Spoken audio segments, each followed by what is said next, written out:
Welcome to the weekly offload. So we have with us Layla. Hello. How are you, Layla? I'm good. So to break the fourth wall, obviously we met at one playground. Yes. Before it was one playground. Yes, we met at Fitness Playground. Playground, Yes, yeah. true. And you were coming on as a trainer and you needed to shadow sessions. Is that correct? Correct. And then what? So you shadowed sessions and I had clients. And what was my line to introduce you? So the first line was, so this is Layla. And then the second line was, she started the Cronulla Riots. Which I feel like is that's a good way to introduce someone, right? It was really great, especially to your Lebanese client. It was a great way to break the ice.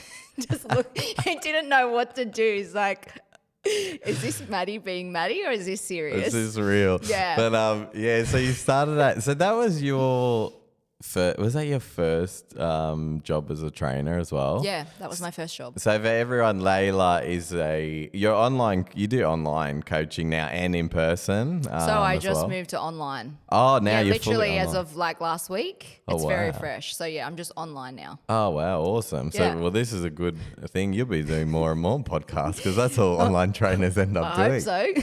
If this one does well, you'll be out there, Fingers there more. crossed. Yeah. So we always ask our guests, how's life? It is a bit of a blend of a breakdown and a breakthrough, as I call it. So it's a walking a fine line fueled with Monster, but it's good. Yeah, I can't complain. It's moving in the direction that I want. It's just trying to, like we were kind of saying before we jumped on the mic, it's like that guilt of trying to balance mum life and business life. And trying to do it all and wear all the hats. But I'm glad that I get to kind of do what I do and I love it. So I wouldn't change it. But yeah, I would be lying if I said it's like not stressful trying to balance it. Yeah, can I ask you, in terms of the online training, is it tough? I'm going to ask a two-part question. Okay. So the first one is the financial stability, because obviously you might earn more in one week and less in the other. And two is time management. Are those things easier or harder now that you're online? Okay, so to answer the first part of the financial stability, I think going online, I did take a little bit of a financial hit just because not everyone was on board with online who was doing face-to-face. Majority came over, but for me, it's more about the long-term vision and also with the second part, with the time management, it's definitely made me way more productive. And it's great being able to drop Emmy off, pick her up more, like to be there for her because I've got her 100% of the time. So it's allowed me to show up as a mum more, which was kind of the thing. Like if I don't have as big a business as I want, it's like, but I can still be a good mum. I've kind of come to terms with that. So time management, it's like easier because I'm not traveling to the city back and forth, which is like an hour plus each way. But it's weird not having as much human interaction. That's the part that's been a bit of a struggle. Yeah, so do you miss that? Yeah. Yeah. You know me. I'm like very much people person. Like we're kind of similar in that way. So adjusting to like not seeing my clients, like last week when it's meant to be their session, it feels weird like not being in the gym, training them. So that's probably been the biggest adjustment actually for me going online is the less human interaction. And what about, for some people, that would be a positive. They want to get away from people. But what about also the productivity? So the part of it that I would find tough is, like especially as a parent, I think you can kind of like feel tired in the mornings and things like that. Yeah. And I would probably find myself taking longer to get into a task. Do you find that? Whereas if, when you have sessions in the morning, you do the sessions in the morning, whether you like it or not, at 5 a.m. and then you're sort of switched on to work mode, if that makes sense. Is that hard for you? Some days, yeah. It's like not the same every day. Some days I'm like, I wake up and I just get into that flow and it's easy. And other days it's hard, mostly because I'm a bit of a perfectionist. And so I will procrastinate way too much about something, and I'll like need to do a task, but I'm like, it's not perfect yet. I've got to do this. And so that's what kind of puts me off from doing it. But I mean, when you kind of used to running your own business, like no one's there to be like, you got to do this. So you're kind of used to that structure a little bit. But I find for me, like in the past maybe 2 years while trying to grow this business, I find I'm like really the opposite in where I struggle to like switch off from work mode. I struggle to stop my brain from being like, oh, this is a good idea. Oh, we got to do this. Oh, like, and like really separate work and home and relax.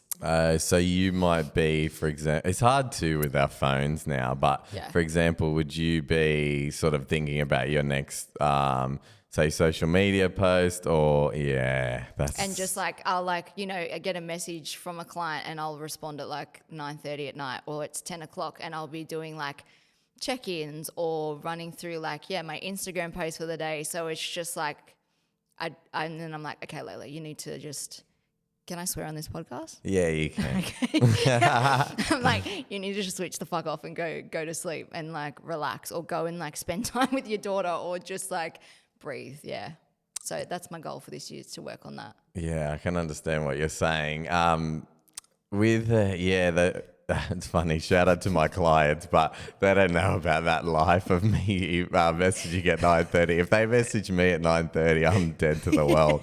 I'm asleep with my daughter, so they would have there'd be no chance of that. So it's interesting. So your balance is actually to trying to stop. Wow. Yeah. I need to implement more of what you do. What, sleepy? Just have more balance. Like I don't know. I guess balance, but it's just more like the switching off part. I need to learn to relax. I'm a bit of like, just calm down. I'm a bit like of a crackhead when it comes to like doing stuff, like just breathe. She looked at her monster that I gotta hit. That's the reason I gotta hit with the monster. But drive me with the monster. Yeah. So interesting. Yeah. That's kind of a bit different to what I thought. So it's going down a different avenue. So would you say actually you're leading onto your Achilles heel is your weakness is actually your strength at the same time? Yeah, it's like a double-edged sword. I'm like, it's what I guess partly makes me good at what I do, but it also, it can also shoot me in the foot, literally. Like it's just, I'm seeing like you need to definitely have those boundaries. Do you know what I mean? Because otherwise it's like blurred lines. And when clients come on board, it's like, my hours are Monday to Friday. Allow 24 to 48 hours for me to get back to you. But it's literally like, I don't even follow my own guidelines. So how much, would you say you message clients every day, every single day? Yeah, mostly. Wow. Yeah. Okay. Don't get any ideas if you. Most of my clients do listen to this podcast. I'm trying to move away from it. To my clients, don't get used to me messaging you at all. Just a casual meme every now and then. Yeah. But wow, okay, interesting. So for yourself, I'm sort of jumping questions, but like, where do you see the business? Because obviously, I didn't know you've gone fully online. Like, where do you see it sort of going, your business? So I'd like to expand and eventually be like international. I'd like to build like a bigger platform. I feel like everyone's got their own app and whatever. That would be, I mean, the 5+ year goal. But I just want to be able to build something where I can take what I do and help more people, and just sift through the bullshit and fitness and all of the, cold plunges and 5-hour morning routines. Shout out to Ollie V. He loves his cold plunges. Hey, if you love them, that's like all for you. But like people thinking like that is literally what makes or breaks their results. It's just like, yeah, it's nice. But is that really what's going to get you to where you want to be? Maybe not. Maybe. I don't know. It's funny you say this too, because I saw a post recently of... they might have been Scandinavian, and she was sort of saying like I wake up at 10, and I'm still successful, like pretty much fuck your cold plunges, your 5 a.m. wake ups. Like it doesn't, you can have I think a thing was you can have a very amazing morning routine and be poor. Yeah. So I think true. So you're sort of saying it's sort of like, I'm making my own phrase right now, but it's like morning routine porn at the moment. Yeah, it's just like that mental masturbation of if I do all these tasks, like I'm so productive, but you've done fuck all. You've literally done nothing that's made you any money or helped anyone or brought value. You've just been focused on yourself, putting your fucking face in a bowl of ice or whatever people are doing. I don't even know. Like, what is the purpose of that? That's the last thing I would want to do in the morning. I don't want to put my face in an ice cold bowl and be like, hey, this is how I've started the day. It's like, it can only be uphill from there. Positive outlook. But I'm just like, yeah. For me, I just think that's all like fluff. It's like the tiny 1% is like when you're an athlete and you get paid that's your living and that's all you do, sure. But if you're an everyday person who's got a job, 3 kids, a husband, like a house, you're trying to have a social life, you're trying to look after yourself, you're just like, brother, where am I getting 5 hours for a morning routine?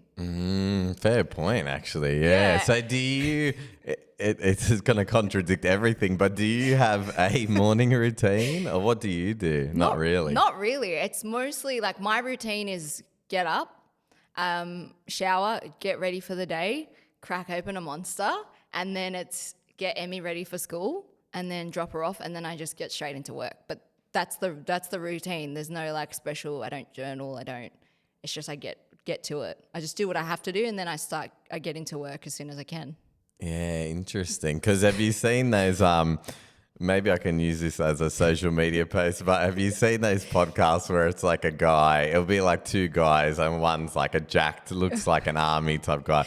And he's like, oh, I've found 30 hours in my 24-hour day. Yeah. And it's like, what? And it's like, oh yeah, while you guys are using 24 hours, I'm using 30. And it's like, what are you even talking about? And then he described, I think the one I'm thinking of, he described his day and then people are like, brother, you just described a normal day. He was like saying he has 8 hours and then he sleeps and then he starts the day again. So he has 2 days in one. So that's his like, I don't know. He starts. Mate, whatever he's on is some good shit. So he starts. You're like, where? Give Where me do I some get of that from? Yeah. So he starts his Tuesday on Monday. Wow. So he just had a bender and he's just gone on. Yeah. So when you think about it, your Wednesday, your hump day, he's already on Sunday. I've already failed. Why did I try? Yeah, Start again. He's watching maths on Sunday because he's already in the future and you're stuck ahead. on Wednesday. He's like, I actually time travel. That's how efficient I am. But yeah, it is. This is interesting because this is not a topic either I thought we'd talk about, but it is quite interesting there. And PTs do, what would you say, circulate at like the force of the morning routine, isn't it really, to make you happy? I think happy, or I don't know, maybe when you just want to appear as an authority, it's like, I'm going to create a problem that's not a problem. So I sell you a solution. It's like, but it's not a problem. Like the fact that you don't get up at 4 a.m. and do a cold plunge and all that is not the reason you've got out of shape. It's just the fact that you have let the small daily things that you do unravel and it's built up over months, years. It's just a matter of flipping those habits on their head and making small changes. But that's just my view on it. And what I see is like anyone who is truly successful, I feel like if you were to pull back the layers and all of the bullshit, it really comes down to like those types of things. And I'm sure you have people in your life where you're like, yeah, they're pretty successful and they don't do half of that shit.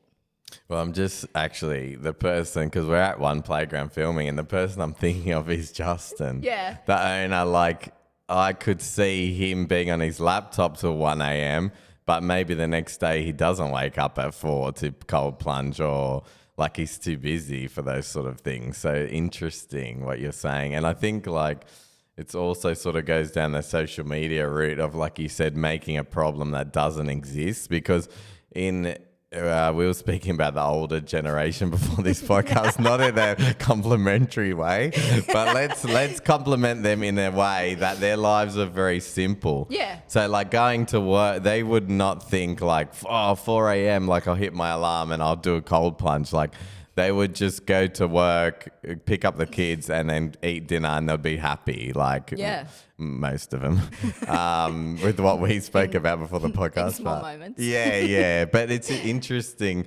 Well, the ones that weren't messed up, but it's interesting you say that, because I do have to sort of give a weird shout out to Ash, because did you work with Ash that used to work with us? Maybe, no. Maybe not. Anyway, so Ash is in Bali, lives in Bali now. Yeah. But I was having a time where I was struggling mentally, like at work. And then she said to me about the morning routine, like there's a book. Yeah. And got me to read it and things like that. And I remember doing it for for a period, and then I went up to it. I'm like, I feel like shit. I was like, this hasn't worked. Like, it hasn't really worked at all. I think I don't know about for you, more what would work for me is like maybe having like a list of things throughout the day. Like, let's say reading 10 pages, what they do as well. Yeah. But the morning, and I think this does also, I don't want to throw anyone under the bus who's not a parent, but I think this also does come back to your use of time or time management, because if you have a kid, your morning they might wake you up at 4 a.m.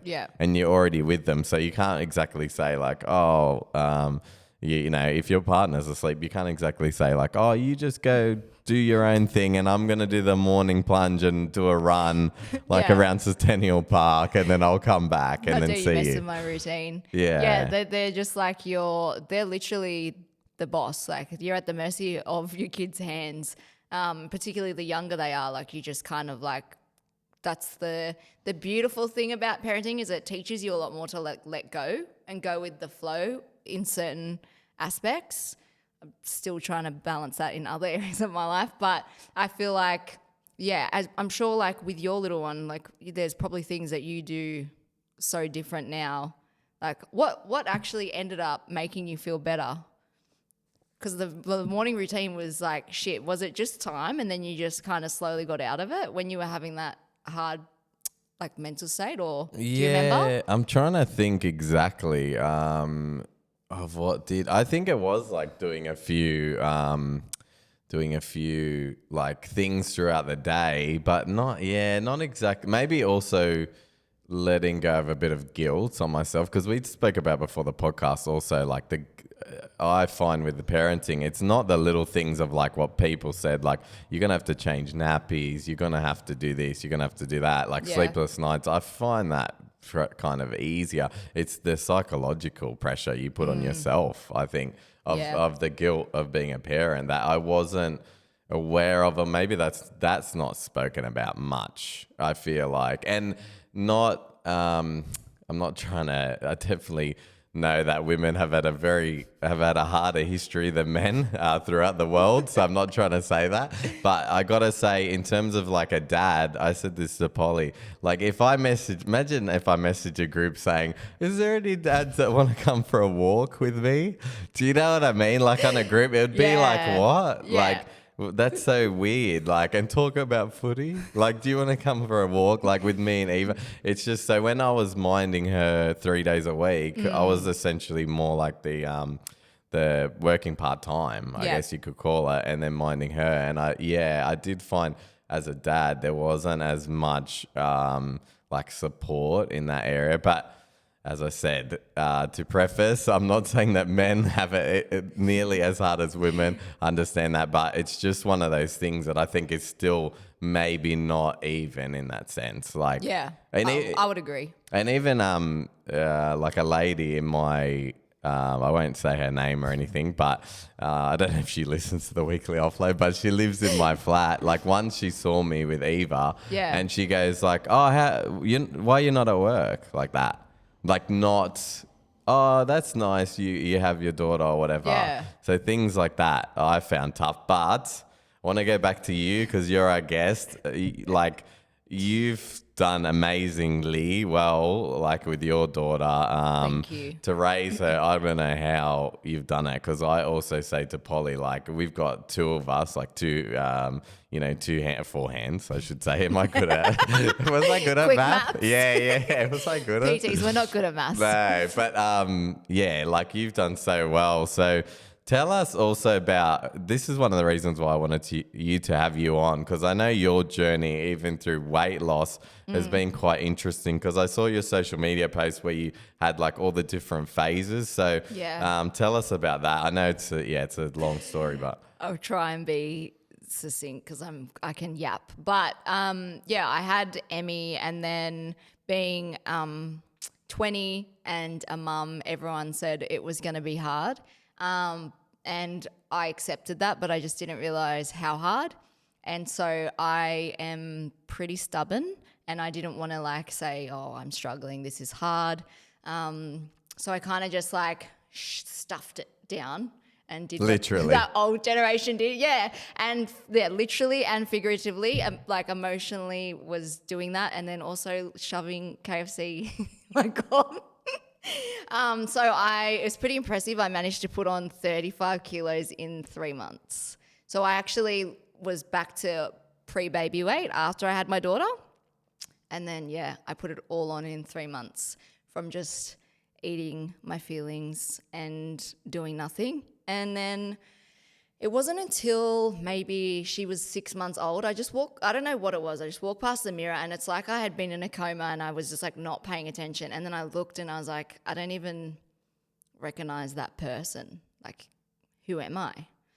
And so I just was like, I don't want my daughter to grow up, that I can't keep up with her. Because as you know, kids have it's like my daughter has like 10 of these before she wakes up. And then I just was like, I also don't want her growing up seeing me like hating my body or hearing negative things, because yeah, it wasn't even about me. It's like now I'm an example to her. Do you know what I mean? So it made me more aware of the shit I needed to work on. So I literally just started by saying I'm going to do a 15-minute walk every day, because I was like, I'd seen everyone around me try and lose weight constantly, aunties, my nan, all of that. And it just never stuck. Like they lose it, put it back on, lose it, put it back on.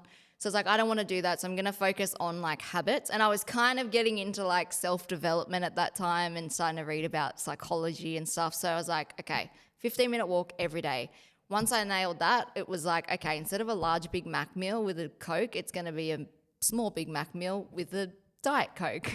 And I lost 10 kilos that way. And then at the time, my partner was a PT, and I said, can you help me with food and write me a training program?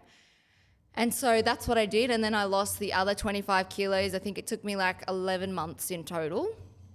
And then I had the opposite problem of where it got really addictive to see that scale go down.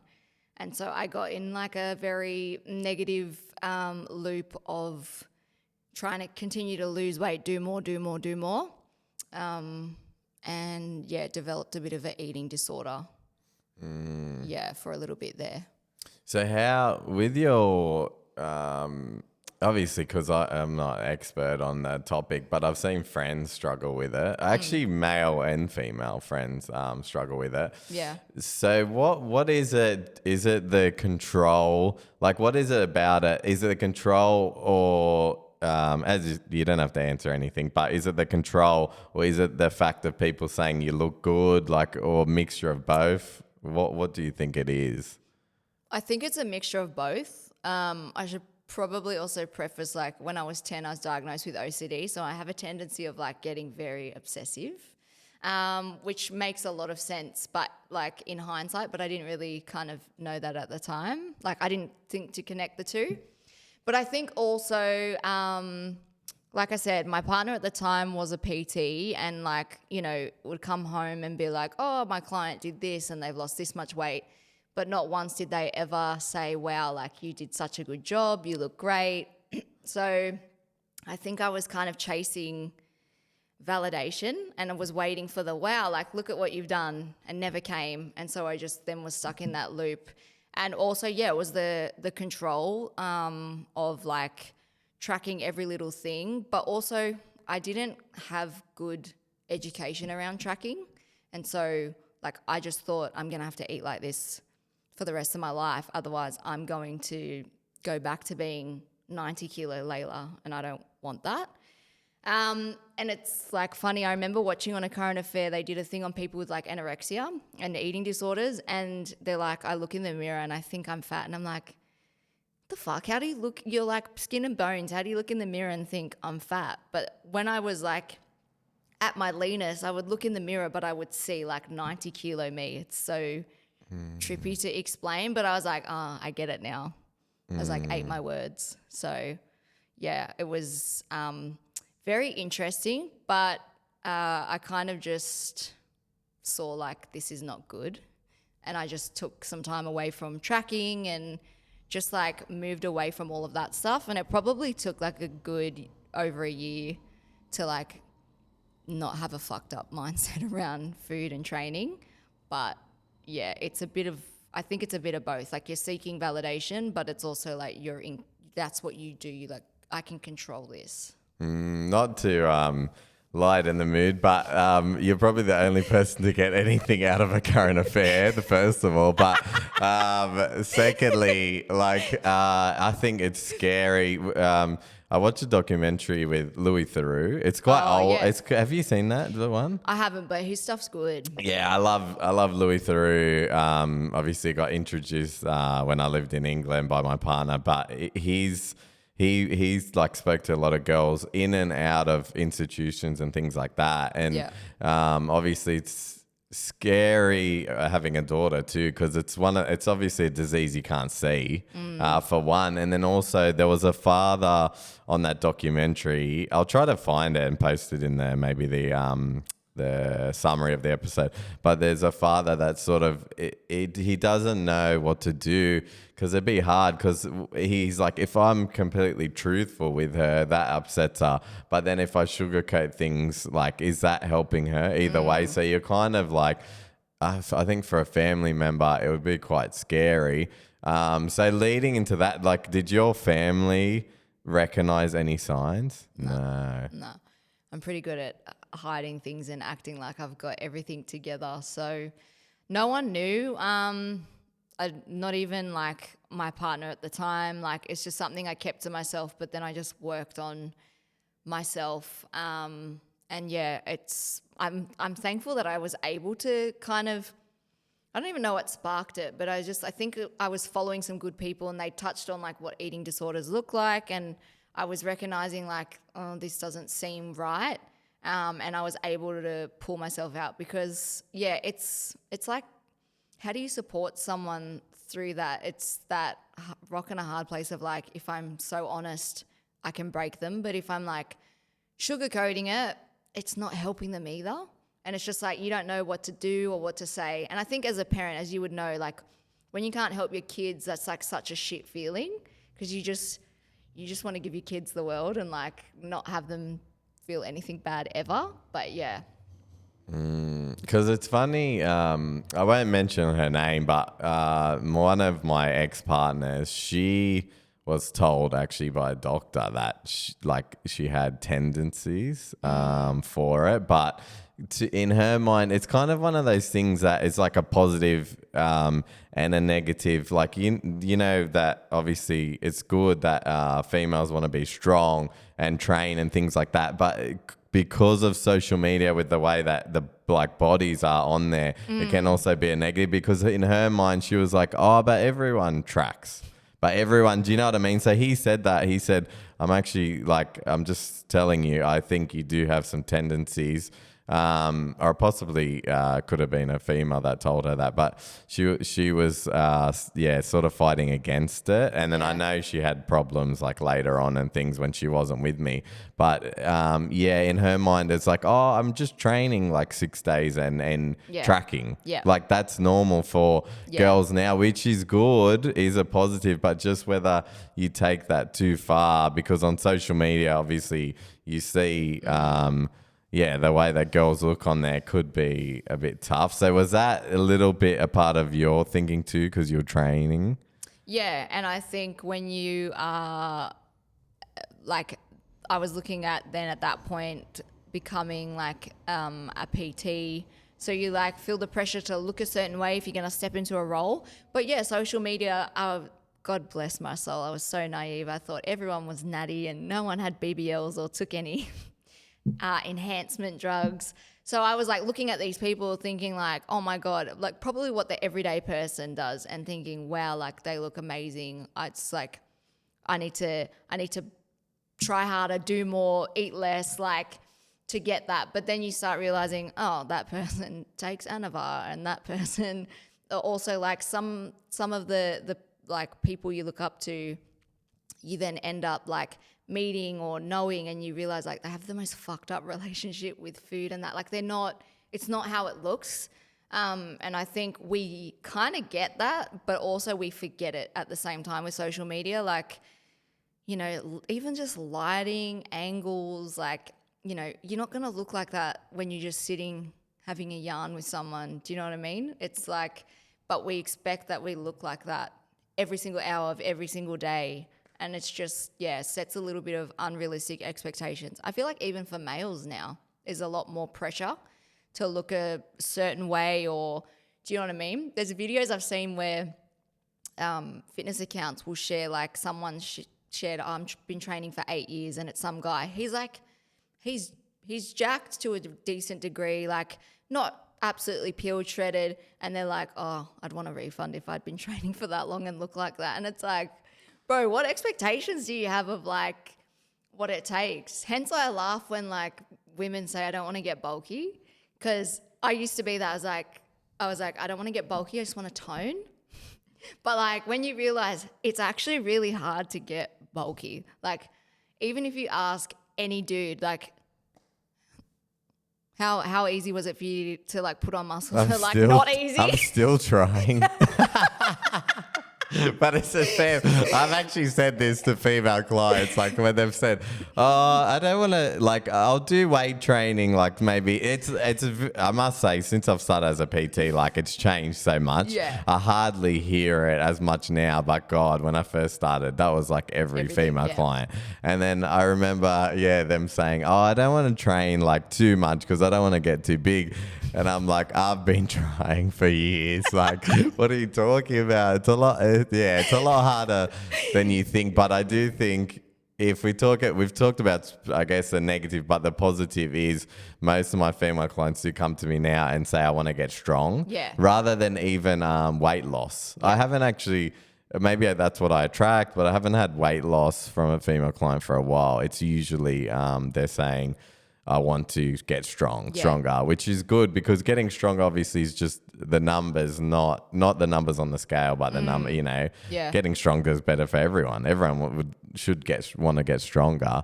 But it's interesting that you say that. So if I could ask you now, even as like an online trainer, how much training do you get in yourself? I would train 4 days a week. My sessions are like 45 to an hour. And that's it. Like that's really, I'm not really training to specifically like, you know, powerlifting or anything like that. It's just so I am fit, strong and healthy for everyday life, and I have energy to do those things. So my goals have kind of shifted.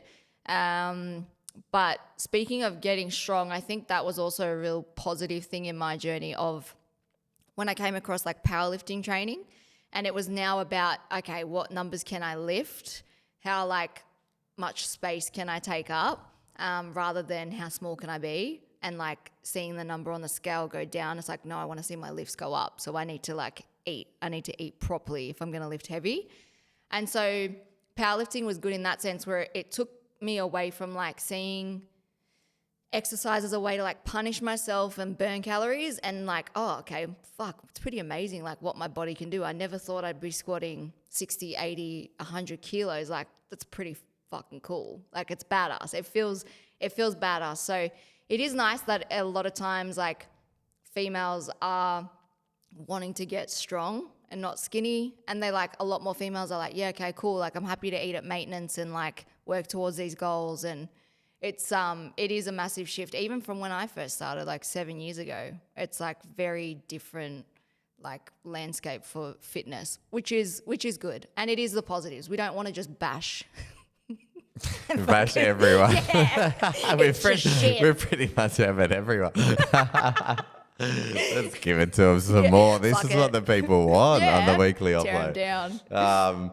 So can I ask you a serious question? So for yourself as well. So as a parent, I often can worry about like, how could I say this? I could worry about maybe depression or some things that I've gone through in my life. And as you just said, you want to just protect them. Like, I don't know, I'm pretty bad at this, and we actually had a bit of a incident at the Easter show about this, but I just want to pick Eva up and like be like, get away. Yeah. Like, I don't know, especially when people are being unreasonable about children, but that's maybe another podcast. Yeah. But do you ever feel scared, like, I guess for her, that you, like, she would have any similar feelings towards food? Or do you think because of what you've been through, you'll be able to educate her?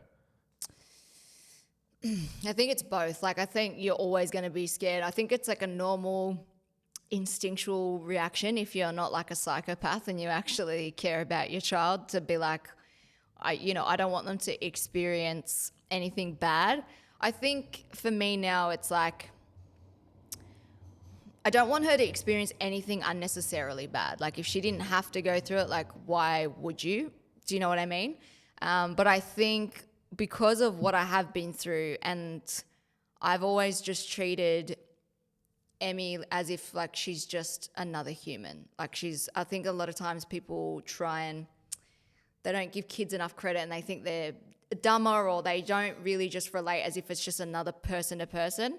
So like I've always kept it age appropriate, but I've always shared, we've had open communication about feelings, and like it's okay to, not necessarily have good body image days, or like mum doesn't always feel good.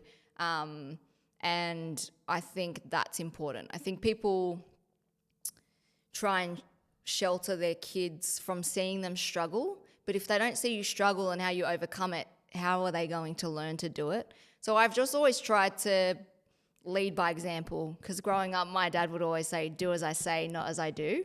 I try and like do as I do and be the example. So whatever I want her to do, I try and do that. Do you know what I mean? Because your kids, your kids watch you more than they listen to you. And it's like, if your parents ever told you to do something and they didn't do it, you're like, what the fuck? Why are you telling me to do that for? Like, you don't even do it. Yeah, but do as I say, not as I do. Just to throw that out there so you could like go and do it. It's like, yeah. I just think, taking the learnings from, like we were saying, the different generations, like they did the best with what they knew, but it's just like, okay, I'd probably do that a little bit different. Yeah, I think we spoke before the podcast, I'm going through that at the moment. Yeah. Just in terms of what you mentioned is what I agree with, in terms of I think as a parent, your actions should follow your words. So I think if that is not the case, you're going to be questioning everything. And I think like for my upbringing, like with the gambling, just say, for example, obviously I saw gambling my whole life, but then I was like, but don't do it. So it's a little bit, I did it to the extreme. Yeah, but I was going to say, didn't you go through a period where you were like full on deep into it? This is like, the listeners have probably heard about this story like heaps, but I took it to the next level. I was like, don't gamble, I'll gamble 50 grand on a Parramatta game. But yeah, that's another, like they've heard that story quite a lot. But I think, it's just interesting. Polly always says that their generation is the last of the behavioralists, if that makes sense. So it's she could say it a lot, articulate it a lot better than some Aussie bogan. Give me the Maddie version. The Maddie version is this, that they don't understand their behavior.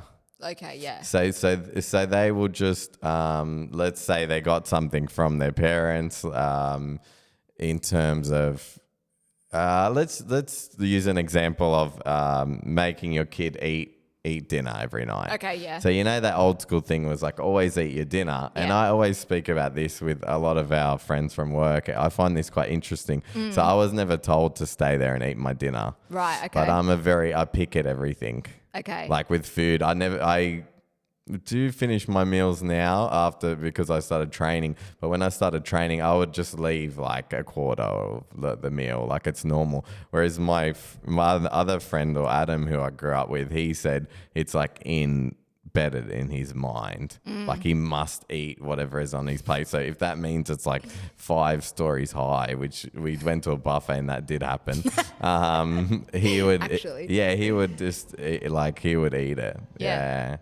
He once were at a buffet and he ate and then went away and we were like, where did he go? And then he's like, oh, and he had another meal and then he said, oh, I just threw up to eat more, which is like, we laughed at the time, but probably going down the route of what we're talking about, it's not healthy. At the time we thought, oh, that's funny, like, as a 21-year-old boys, but now you're kind of like, it's not healthy. So I think it's interesting. So that's the Maddie take, is that they've inherited some things from their parents, but they would keep doing them and not understand. Yeah, but not know why, Not know why, whereas we could be, this can also be a negative too, but we can overanalyze ourselves, but at least we might get to the reason why we act the way we do. Yeah, true. I think it's like much more self-awareness is what we have. But I think that's like funny you use that example because I was the same growing up. It's like finish what's on your plate. So when I went to lose my weight, my specific thing was I had to leave like a small piece of food on my plate, no matter what it was, to like break out of that mindset, because it's like the starving kids in Africa, think of them. And I was like, what do they have to do with anything? You're a kid and you're just so confused, but you're like, okay, I'm just going to eat this because apparently the starving kids in Africa a kid in Australia, like you're in Cronulla and you're thinking, what does that have to do with me? It doesn't really connect. And I was like, okay, cool. Like it doesn't connect. But it's interesting that, you didn't grow up. You grew up like the opposite, where you didn't have to finish it. So now you're just like happy to leave bits on your plate. Or we also sometimes would watch TV, things like that. Like, whereas now we're trying to do like in the middle, like Polly and I. So we do turn the TV off, we want her to eat the majority of it, but it wouldn't be obviously like with my parents or probably your generation. It's like 4 hours. Like they're like, I sat there for 4 hours, like it's like till sunset or something. They were sitting there. So it's a bit, you hear stories of like hiding it, like giving it to the cat or like hiding it. So they don't end up eating it anyway. So, but I do find that an interesting, always find that interesting to ask people, what were you taught? Which I think like moderation's probably good, like as a parent, but from their generation, it is tough. Yeah. It's just the old school way. Yeah, 100%. So how's your energy? How's your energy at the moment? Yeah, good. It's good? Yeah, I still got some Monster in here, so. I want to change things up a bit. Mm-hmm. I want to get to the real, we've talked about a lot of serious issues but I want to get to the real, the reason why people listen. How is it dating as a single mum? Like, how do you find it? It's terrible. Don't do it. I haven't really dated, to be honest, like ever. And so I remember, when was it? Maybe 2.5 years ago, everyone was like, oh, just, get on the apps. I'm like, no, they're like, we'll do it for you, blah, blah, blah. I'm like, okay. After 1 week, I was like, nah, this is just not it. This is not it. And then I just met my partner at the time in the gym. And then we've split up. And so I was like, I'm going to try the apps again. This was a while ago, but then I was like, you know what? I'm just going to like try the apps again, but I'm going to try and have like a positive mindset this time instead of like going into it like fucking hate these things. Like, can I ask you, can I just say with the apps, what's your like no? Like, is it if they, I don't know, they have a cat, they're wearing a hat? Like, it's like I'm making a little children's book. I'm rhyming now. Do they have a mat? Yeah. Dr. Seuss. Yeah. But You can tell what age your child is by like the books you're reading. Yeah, 100%. We are reading a lot at the moment. But can you, is there something that you'd see that you're like, no? Or something in the bio that was like a definite no? I don't know. Just it's more like if they've just got photos of like them in the gym with their shirt off. I'm like, yeah, what more is there to you? Or like certain prompts. Like for me, it's more. I don't really drink and I don't smoke and I value a healthy lifestyle. So like if I see that someone smokes or whatever, then I'd be like, nah, it's just like that's a non-negotiable. But mostly it's like, I don't know how to describe, it's not a specific thing, but I'll just read like an answer and I'm like, that just doesn't sound right. Like, oh, the way to impress me is to like cook me a good meal. Like, I don't know. Like that, but the way that they word it, it sounds like a bit, I want my woman in the kitchen kind of, and their like profile is giving very like, oh, I like my woman very old school. And it's just like, well, that's not going to work. Not that I don't mind. I love like cooking for the people I love and stuff, but it's like I love running a business and not just sticking to traditional roles. And just people's chat is so shit. Like they just don't know how to have a conversation. Like it's not expecting anything special, but they'll just be like, hey, how are you? Like not a bad start. Like, cool. Start off with like basics. Just be a good human. Yeah, good. Like living the dream. How are you? Yeah, same. It's interesting you say this because I listened to Diary. I've just started getting into Diary of a CEO podcast. Yeah. And one of the topics, they got an dating expert on. Yeah. And they said that both men and women now are just terrible at showing their interest, even if they are interested, showing their interest and also starting conversation. And one of the things she said is one of the worst things you can say dating apps or in person is, hi, how are you? Yeah. Because it's the most, especially with the apps, because you're going to have so many people that you speak to, right? She said it has to be something different. I mean, she's American, so she was like, I would never say this, but I was thinking if I was single, but it's like, what's good? Like, I would never, like, imagine saying to it, I feel like that's a very American thing. Like, imagine she was like, the Diary of a CEO, obviously, the host is English. So he was like, but I can say like, what's good. Yeah. But she said, it's not the point of saying what's good. It's just, it's a different way of saying things. And I think from what I saw with guys who were on there, like friends and stuff, they would either go like really boring in their like, hey, how are you? Like, or they would go like the extreme. Yeah. Where it's like something outrageous. And I was kind of like, just be normal, but don't be boring. I don't know. But so again, just moderation. Just like, I think, like I said, the hi, how are you? It's not bad. It gives you a chance to like see, I guess, someone's personality, like the way you answer that. Do you know what I mean? It'd be like, I'm fucking beaming off White Monster. Like, you know, just like, between giving crackhead energy, I don't know, something you could just respond in a different way. I think that's the key thing. Like, don't just give like a very straight, literal, autistic answer. I understand. I get what you're saying. Like I just think that's not a bad question. Like you don't have to. I think that's the problem too, because people are thinking, oh, I have to come up with something like fancy or good. And so it stops people from sparking conversation because like some people just are not that creative off the bat. But like if you give someone like a good conversationalist will give you something to go off. So I know that the way that I answer a question will either like fuel a conversation or it can like just kill it. So if I don't want to talk to you, I'll answer it a certain way. But if I want to have a yarn, then I can answer it in a way where it's like, okay, now you've got something to grab onto and be like, oh, cool.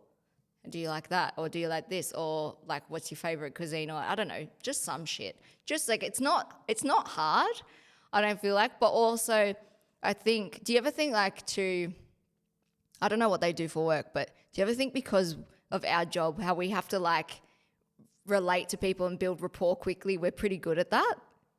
Yeah, 100%. I'm nodding along. If you're on Spotify, you're like, has Matt had a stroke or something? What's he doing? But quiet. yeah, for the first time ever. But 100%, I have thought about that but what that can also be to our detriment. I found when I was only on Tinder for a brief period, thank God. But like when I was on there, I think that is good because you can speak to anyone and you have the conversational skills, but also, I would find it quite like draining because you've just done that at work. Yeah. Like you've just spoken to people about like, oh, what do you do? Oh, really? Yeah. Oh, like, oh, you're a nurse. I don't give a shit about your patients. Like, yeah, if they die, they die. You know what I mean? Like it's natural selection. If they work in emergency, what did people put up their butt today? Yeah, I'll be like, well, that's normal, you know. That's a Saturday night at my house. But it's just I found those. I agree with you in the terms of like it is hard as a PT when I'm thinking about it now because you do have the conversational skills that you might put above someone with like I don't want to throw accountants under the bus, but it's the first boring job I thought. They can be pretty boring. Accountant, yeah. And so if they're accountant, you have the social skills, but then you're also. I found like I wasn't prepared to. Do that sort of small talk when I've done it at work all day. There's that too. And it's just like, you can't be bothered. So, I just have decided I don't really have the time or energy to date. I'm like, my life is good. I like where it's at. Like, it's nice to share it with someone, but I just feel like, I just don't give a fuck about hopping on the app and asking you about your day. And like, I'm glad you said app. I'm glad you said app. Yeah, this was a PG podcast once upon a time, but I'm happy you said app. But yeah, it's like it's just a minefield out there. So, like, you're lucky you have a partner. Anyone who's got a partner, just hold on to them for dear life because it's a jungle out there. Yeah, I feel it's funny because like the podcast has gone down this route last 3 times, but also because I've been listening to so many podcasts like for research and I like it, I enjoy it. But it's funny what you say because you're probably one of the women that also they did speak about another one because you make your own money. It's a different world nowadays. Like you make your own money, you're strong, you train, you have a daughter as well. Yeah. So a lot of your needs are kind of met in a certain degree. But the only problem with that is, and I'm going to blame you for this, there's going to be no more people because everyone's going to be like, stop that. No more dating. But then again, you've had your daughter. I've contributed to society, so I've already done that piece. But it's just, I think that's another layer. Like you got to see someone that you would be, comfortable down the track that, they're going to accept your kid and be involved and know that what comes along with that. So like I think it's a whole other ball game when you're a single parent in general. But I just don't, 1-star review on Yelp for dating. Oh, wow. There we go. I was gonna say to our listeners, so I'm trying to start a new segment of Teach Maddie, and then I said to Layla, I was like, "What are you gonna teach me?" And she was gonna teach me Spanish, but maybe what we do, because it's been it's been great to have you on. Thanks for coming as well. Thanks by for the having way. me. And it's been what I thought funny, but then also multi-layered conversation too. But I wanted to instead end it with what would you say to young Layla? I think just keep going and back yourself more. If I could back myself more earlier and trust myself, then I would. And probably just have a little more fun. Don't be so serious. Yeah, it's funny actually. Like, I just want to say too, it's funny you mentioned the OCD, but then you also did say you're good at covering things. So those two things were interesting because I didn't even know. Like, when we worked together, I wouldn't even know you had OCD. Whereas obviously you got Luciano, who's like a walking advertisement for it for Gucci Luch. Yeah, Gucci Lucci. But it's like, yeah, you sort of do cover those things quite well. Yeah. I think also it's like probably it's just a different rabbit hole, but a lot of times when females have like things like OCD or ADHD or even autism, like you don't pick up on it later due to like social conditioning. So girls are taught, you know, be a good girl, sit down, listen, like what society expects. As in boys are expected to be a little bit crazy and maybe they don't learn as quickly and they're a little bit behind with like language. So they tend to like pick it up from them and they're not conditioned that they have to be a certain way. But also it's just like coming back to how you were raised, and it's not having a dig, but it's just like I learned that showing that stuff was a weakness. Don't let people see your vulnerabilities. And I think, that kind of was reinforced when I had like my whole experience with a past relationship. So that's been something where I've had to like work on, probably just like it's okay to share that stuff. As in it came from a place where like people can't know I don't have my life together. I have to be like perfect.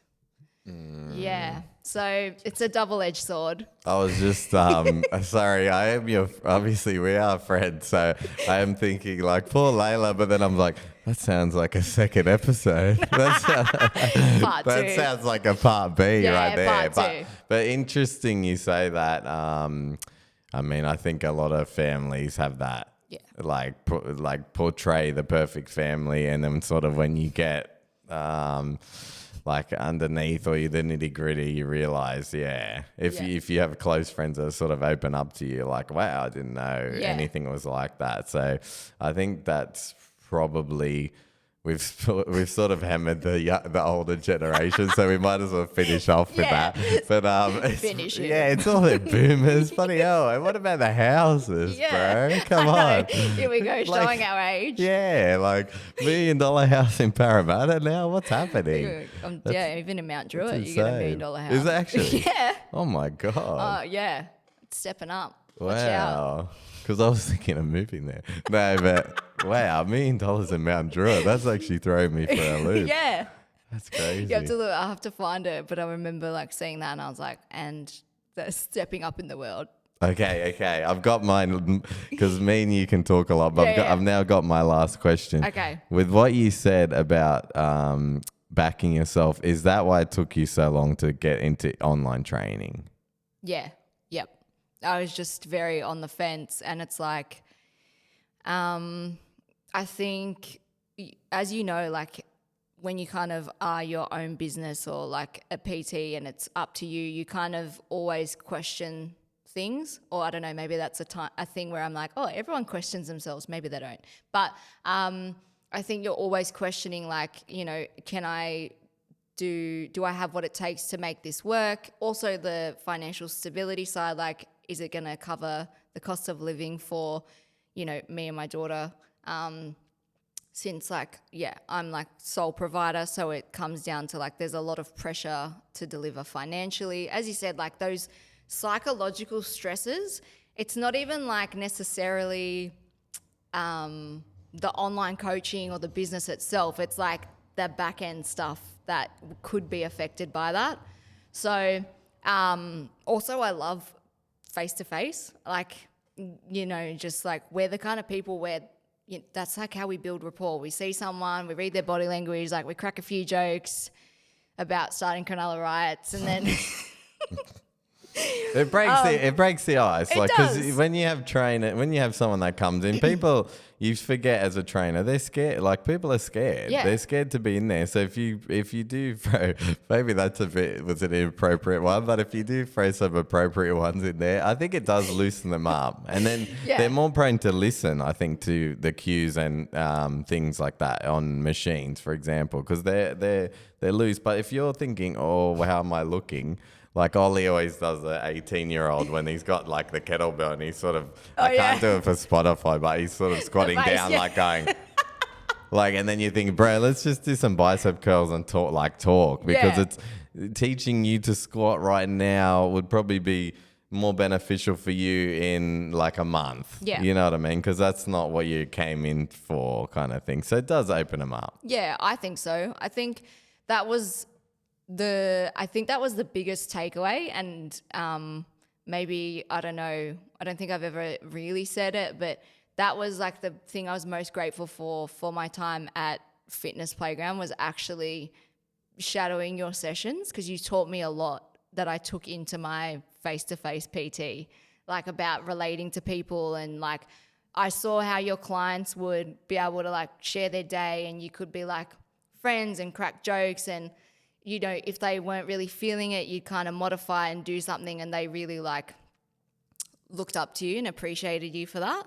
And so that's something that I've carried like through to this day, and that stuck with me. I'm smiling because I want to crack so many jokes. Go, do I think it's just because obviously sometimes it's uncomfortable to get praised. You're like, you know I don't what I know, mean? accept the compliment. Yeah. Unless someone's saying I'm funny, which I'm much asked for. you're But like, okay. but I appreciate that, and as I said, I wasn't your mentor, but obviously, like I see your stuff on social media, and I think you've done so well, with your business. So before we keep talking, maybe should we shut each other up? Okay. Thanks for coming on and being so honest about everything as well, because I think it's been a great chat. We've gone around the world and came back, and it's what I expected for having you on. 10 out of 10. Thanks for having me. Thank you. We're taking a load off for this week.